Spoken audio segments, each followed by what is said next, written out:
जय हिंद दोस्तों, स्वागत है आपका अपने YouTube channel hi fi study में।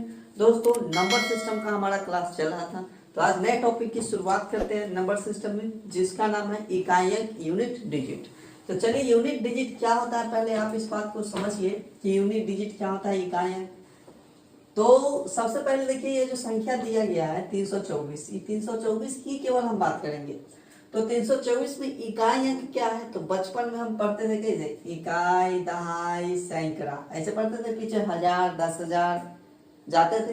तो इस तरह से क्या होता है कि अगर खाली पूछ दे कि 324 है, इसमें इकाई अंक क्या है, तो इकाई अंक कितना हो जाएगा, तो इकाई, दहाई, सैकड़ा ऐसे ना पढ़ते हैं। तो सबसे अंतिम में जो संख्या होता है, ये सबसे अंतिम में, उसी को इकाई अंक बोलते हैं। और यहाँ पर यह 2 है, उसको दहाई अंक बोलेंगे, और 3 है, उसको सैकड़ा वाला स्थान बोलते हैं। तो कहा गया है कि 100 को आप गुना कीजिएगा, और गुना करने के बाद इसके गुणनफल में इकाई अंक क्या होगा। जैसे एक छोटा सा एग्जाम्पल्स लेते हैं, देखिए, कह दे अगर कि 24 गुने 2, 24 गुने 2 कितना हो जाता है, 48। ठीक है, 48। तो 24 और 2 को गुना किए तो इकाई अंक कितना आ गया, इकाई अंक मतलब लास्ट वाला अंक कितना आ गया, 8 आ गया। तो इस तरह से 24 और 2 के गुणनफल में इकाई अंक 8 आ जाएगा। तो ये इतना बड़ा बड़ा संख्या दिया गया और इस सब को गुना करने के लिए बोला है, और पूछा है कि इकाई अंक यानी अंतिम में कौन आएगा। तो क्या गुना कर पाना और गुना करके आंसर ला पाना आसान है? तो इस तरह से कीजिएगा तो क्वेश्चंस बहुत ही कॉम्प्लिकेटेड बन जाएगा और टाइम खा जाएगा। तो क्या करना है, सीखिए पहले क्या करना है। से जब आपको इकाई अंक वाला प्रश्न कहीं दिख जाए ना, तो खाली सब का इकाई अंक पकड़िए, इसका 6 है, इसका 2 है, इसका 4 है, और इकाई अंक को खाली गुना कीजिए। गुना है तो गुना करेंगे, जोड़ना रहेगा तो जोड़ेंगे। तो ये 4 और 2 है, ये दोनों को गुना करेंगे तो 4 दूना कितना हो जाएगा, 8 हो जाएगा। ठीक, अब ये 8 और ये वाला 6, क्योंकि अब ये दोनों के गुणनफल में इकाई अंक 8 आ गया, तो ये 8 है, 6 को गुना कीजिए तो 8 6 कितना हो जाएगा, 48 हो जाएगा। तो ये जो फाइनली आपका 48 आया है, 48 में जो है इकाई अंक यानी यूनिट डिजिट क्या है, तो देख रहे हैं कि यूनिट डिजिट कितना है, यूनिट डिजिट 8 है। तो इस तरह से प्रश्न को बनाते हैं। जब इकाई अंक का प्रश्न पूछ लिया जाए तो खाली आपको इकाई अंक से मतलब रहेगा। देखिए दूसरा प्रश्न किस तरह से पूछ लिया जाता है, वो देखिए।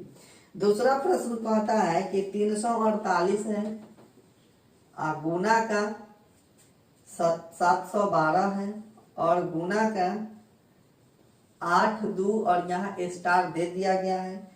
गुणनफल में इस सब के गुणनफल में जो है, गुणनफल में जो है आपको यूनिट डिजिट दे दिया गया है। इसमें कहता है कि यूनिट डिजिट बराबर 2 है, यूनिट डिजिट 2 है, तो आपसे स्टार का वैल्यू पूछ लिया गया है। तो स्टार बराबर व्हाट, इस सब को गुना कीजिएगा तो गुणनफल में इकाई अंक 2 आएगा। तो पूछता है कि ये स्टार है ना, वो स्टार के जगह क्या वैल्यू आ जाएगा। तो पहले सब का आप इकाई अंक पकड़िए, सब का इकाई अंक पकड़ लिए, ठीक है। तो ये 8 और 2 को गुना कीजिएगा तो 16 हो जाएगा, और 16 गुने क्या कीजिएगा, स्टार कीजिएगा। तो ये जो 16 आया है, 16 में इकाई अंक क्या है, 6 है। तो आपको सिर्फ और सिर्फ 6 गुने स्टार से मतलब रहेगा, क्योंकि इकाई अंक में अगर यहाँ अगर 3 अंक वाला भी आता था, खाली उसका इकाई अंक हम लेते, इकाई अंक में खाली इकाई अंक से मतलब, ठीक है। तो 6 है, गुना स्टार है, बराबर कितना लाना है इकाई स्थान पर, 2 लाना है इकाई स्थान पर। तो देखिए 6 के साथ कौन कौन संख्या के गुना कीजिएगा कि इकाई स्थान पर जो है आपको 2 आ जाए, इकाई स्थान पर 2 आ जाए। तो यहाँ से चेक कीजिए, चेक कैसे कीजिएगा, 6 गुने 2 कीजिएगा तो कितना हो जाएगा, 12, इकाई स्थान पर 2 आ गया। 6 गुने 7 कीजिएगा तो कितना हो जाएगा, 7 7 42 आ गया। अब नहीं आगा कोई, 6 3 4 नहीं, 5 नहीं, 6 नहीं, 7 आ गया, 8 9 नहीं, अब नहीं। तो एगो स्टार के जगह आपका वैल्यू यही ना रखे, स्टार के जगह 2 और 7। तो स्टार के जगह आपका जो वैल्यू आ जाएगा, या तो 2 आ जाएगा या फिर क्या आ जाएगा, 7 आ जाएगा। दोनों में से कोई रखिएगा, इकाई अंक क्या हो जाएगा, 2 हो जाएगा। तो इस तरह का हमें प्रश्न पूछ लेता है। चलिए अब हम देखते हैं अगला प्रश्न, जो प्रश्न क्या कहा गया है समझते हैं। तीसरे टाइप के प्रश्न की तरफ हम बढ़ते हैं। तो तीसरा टाइप का प्रश्न को देखने से देखिए क्या होता है, इसमें पहले समझ लेते हैं, क्वेश्चंस देख लेते हैं उसके बाद। ठीक है, ये रहेगा आपके पास ये। चलिए ये हो गया, इसी में समझते हैं और इसी में और समझते हैं। सारे वैरायटी के क्वेश्चंस को हम यहाँ लिखते हैं। चलिए ये हो गया, पावर इसका 100 हो गया। ठीक, और चलते हैं, इसका पावर 555 देते हैं। अब देख लेते हैं इसका पावर मान लेते हैं हम कि 10,000 दे देते हैं। तो इस सब का जो है 225 के पावर 1000 है, तो इसका इकाई अंक क्या हो जाएगा? 1000 के पावर 100 है, इसका इकाई अंक क्या हो जाएगा?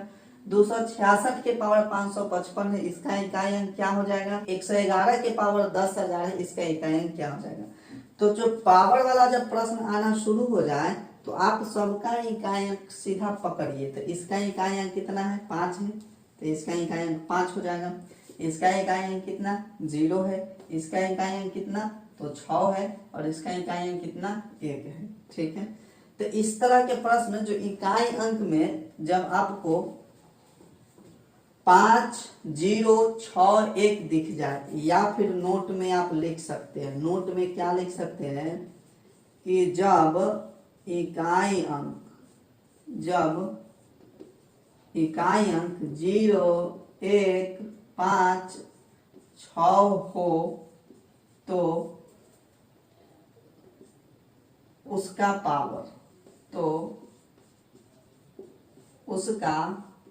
पावर कितना भी हो, इकाई अंक वही आता है। इकाई अंक वही आता है।